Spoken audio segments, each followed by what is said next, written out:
समझदार घोड़ा। बहुत समय की बात है, कहीं गांव में एक धोबी और उसका घोड़ा रहते थे।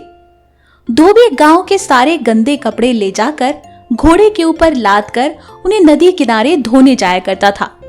फिर वही कपड़े धो धा के घोड़े के ऊपर लाद के और गांव में वापस सबको बांट दिया करता था। इसी तरह से उसकी रोजी रोटी चल रही थी। घोड़ा धोबी का बहुत साथ देता था। धीरे धीरे दिन गुजरते गए। घोड़ा बूढ़ा हो चुका था। एक दिन रोज की तरह धोबी गंदे कपड़ों का ढेर घोड़े की पीठ पर रखकर नदी किनारे जा रहा था। तभी अचानक बोझ ज्यादा होने की वजह से घोड़ा कमजोरी के कारण गड्ढे में लड़खड़ाकर गिर गया। गड्ढा बहुत गहरा था। ये देखकर धोबी चौंक गया। अरे मेरा घोड़ा, मेरा तो बहुत नुकसान हो जाएगा, कोई इसे बाहर निकालो। बेचारा घोड़ा भी डर गया था। वो भी ऊपर आने की भरपूर कोशिश कर रहा था, लेकिन पूरी कोशिश करने के बाद भी घोड़ा बेचारा कमजोर ऊपर नहीं आ पा रहा था। यहाँ उसका मालिक भी पूरी तरह से कोशिश कर रहा था।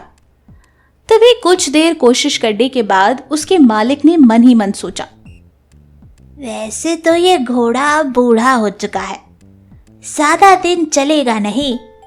इसको बाहर निकालने में मेरा क्या फायदा। क्यों ना मैं इसे यहीं दफन कर दूं और नया घोड़ा ले लूं।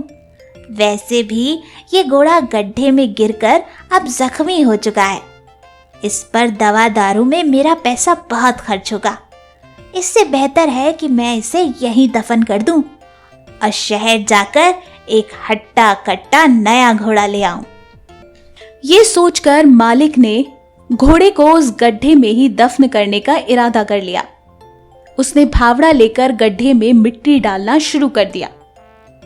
जब घोड़े ने यह देखा तो वो बहुत हैरान हुआ कि आखिर उसका मालिक कर क्या रहा है। ये मालिक मेरे ऊपर मिट्टी क्यों डाल रहे हैं? बहुत देर देखने के बाद उसे समझ आया, अरे मेरा मालिक तो मुझे गड्ढे में दफन करना चाहता है। कितने साल मैंने इसकी सेवा करी, इसका व्यापार आगे बढ़ाया, और आज जब मुझे इसकी जरूरत है ये मेरे साथ ऐसा कर रहा है। इंसान वाकई बहुत स्वार्थी होता है। बेचारा घोड़ा ये सोचकर बहुत रोया, लेकिन फिर उसने एक तरकीब निकाली। वहां ऊपर उसका मालिक गड्ढे में मिट्टी लगातार डालता ही जा रहा था। कुछ देर मिट्टी डालने के बाद जब उसने गड्ढे के अंदर झांक कर देखा तो वो हैरान हो गया। घोड़ा एक अजीब सी हरकत कर रहा था। जैसे ही मालिक उसकी पीठ पर मिट्टी डालता, घोड़ा तुरंत अपनी पीठ हिलाकर मिट्टी नीचे गड्ढे में गिरा देता और खुद एक कदम ऊपर आ जाता। यही क्रम चलता जा रहा था।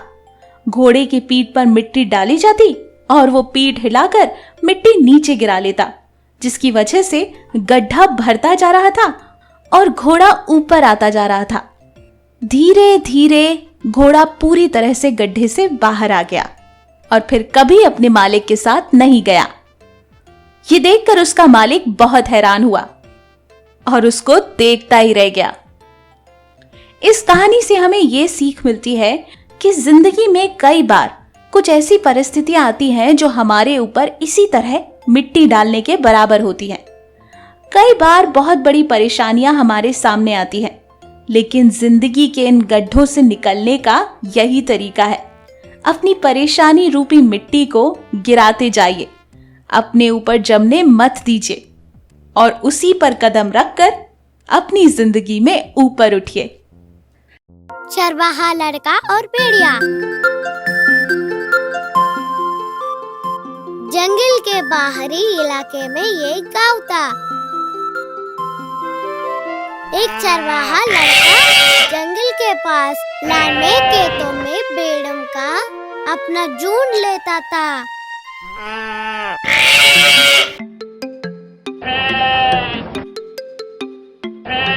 एक दिन वह बहुत उबाऊ महसूस किया। वह मस्ती करना चाहता था, तो उसने जोर से रोया, भेड़िया भेड़िया भेड़िया भेड़ का बच्चा ले जा रहा है। बच्चा ले जा रहा है। खेतों में काम कर रहे किसान दौड़ते रहे और पूछा, भेड़िया कहाँ है? लड़का हंसे और जवाब दिया, यह सिर्फ एक मजेदार था, अब आप सब जा रहे हैं। लड़के ने अगले कुछ दिनों में कई बार चाल की भूमिका निभाई। भेड़िया कहाँ है? कुछ दिनों के बाद लड़का एक पेड़ पर गिरा हुआ एक गीत गाते हुए भेड़िया आया। लड़का जोर से रोया, भेड़िया भेड़िया भेड़िया एक भेड़ का बच्चा दूर ले जा रहा है। आने वाला कोई नहीं था। लड़के ने चिल्लाया, मदद, भेड़िया मदद करो। फिर भी उसकी मदद के लिए कोई भी नहीं आया। ग्रामीणों ने सोचा कि लड़का फिर से शरारत खेल रहा था। भेड़िया एक भेड़ का बच्चा दूर ले गया। नैतिक झूठ बोलना विश्वास टूटता है।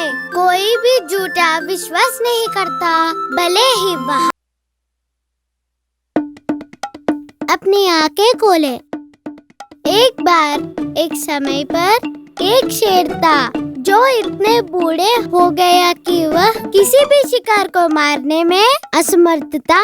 उसका काना तो उसने खुद से कहा, मुझे मेरे पेट को रहने के लिए कुछ करना होगा और मैं मर जाऊंगा।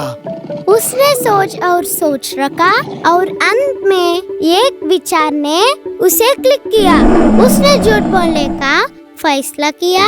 गुफा बीमार होने का नाटक करता है और फिर कभी भी अपने स्वास्थ्य के बारे में पूछताछ करने के लिए आ जाएगा। उसका शिकार बनो। पुराने शेर ने अपनी दुष्ट योजना को अभ्यास में डाल दिया और यह काम करना शुरू कर दिया। अनेक उनके शुभ चिंतकों की हत्या हो गई, लेकिन बुराई कम रहता है। एक दिन एक लोमड़ी बीमार शेर का दौरा करने आया था। चूंकि प्रकृति द्वारा लोमड़ी चतुर है, लोमड़ी कलाता गुफा का मुंह और देखा। उनकी छठी भावना काम करती थी और उन्हें पता चला वास्तविकता था। तो उसने बाहर से शेर को बुलाया और कहा, तुम कैसे हो महोदय? शेर ने जवाब दिया, मैं बिल्कुल ठीक महसूस नहीं कर रहा हूँ, लेकिन आप अंदर क्यों नहीं आते? फिर लोमड़ी ने जवाब दिया, मुझे अंदर आना अच्छा लगेगा महोदय, लेकिन देखकर सभी पैरों के निशान आपके पास जा रहे हैं। गुफा और कोई भी बाहर नहीं आ रहा है। मैं अंदर आने के लिए मूर्खतापूर्ण होगा। ऐसे कहकर लोमड़ी अन्य जानवरों को सतर्क करने के लिए चला गया। भेड़ के कपड़ों में भेड़िया। एक दिन भेड़िया एक भेड़ की त्वचा पाया। उसने खुद पेड़ की त्वचा से ढका दिया और वह एक मैदान में भेड़ चराई के एक झुंड में मिला। उसने सोचा, चरवाहा सूर्यास्त के बाद कलम में भेड़ों को बंद कर देगा। रात में मैं एक मोटी भेड़ के साथ भाग जाऊंगा और इसे खाऊंगा। सब तब तक चले गए जब तक चरवाहा ने भेड़ को पेड़ में बंद कर दिया और छोड़ दिया। भेड़िया धैर्यपूर्वक इंतजार कर रहा था रात को आगे बढ़ने और गहरे होने के लिए। लेकिन फिर एक अप्रत्याशित बात हुई। एक चरवाहे के नौकर कलम में प्रवेश किया। उसके मालिक ने उसे एक मोटी भेड़ लाने के लिए भेजा था, रात के भोजन के लिए। भाग्य के रूप में नौकर ने भेड़ की त्वचा में पहने भेड़िया उठाया। उस रात चरवाहा और उसके मेहमानों के पास रात के खाने के लिए भेड़िया था। नैतिक, एक बुराई डिजाइन एक बुरा अंत है।